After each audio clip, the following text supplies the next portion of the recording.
Spotify Audiobooks presents The Time of My Life, Dirty Dancing by Andrea Warner, narrated for you by Stephanie Németh Parker. Introduction. I first saw Dirty Dancing when I was 9 years old, about 6 months after it was released. It came out in the summer of 1987, and I didn't see it in a theater, of course. Movies were expensive, and it was a rare treat to actually go watch something on the big screen. The movie was rated PG-13, and my parents were cool, but not that cool. Keeping up with the pop culture zeitgeist was not their priority. We were a family that waited for the VHS release, and even then, most of our home video screenings came courtesy of visits to our maternal grandparents' house and the young uncles and aunt who still lived at home and were constantly renting a rotation of videos. They didn't care if we watched with them, so this was how my sister, Jen, and I ended up sitting on the carpet in front of the television Sunday after Sunday, watching things like Mannequin and Ferris Bueller's Day Off, and eventually Dirty Dancing. When I asked Jen, who was 13 months younger than me, what she recalls from that first viewing, memories tumble out.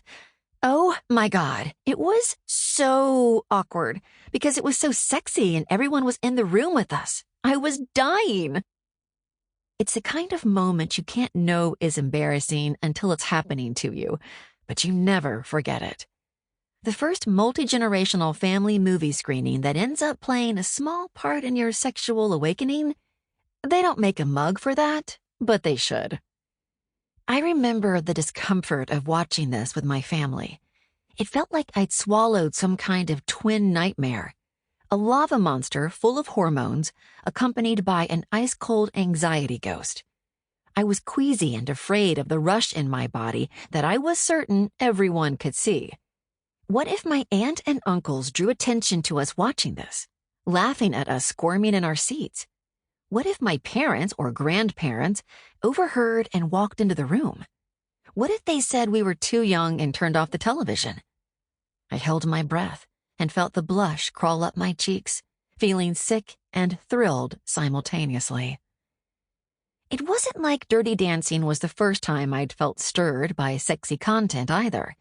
I had been watching euphemistic sex scenes on soap operas for years already, and I was an early devotee of Miss Piggy's overt and unapologetic lust.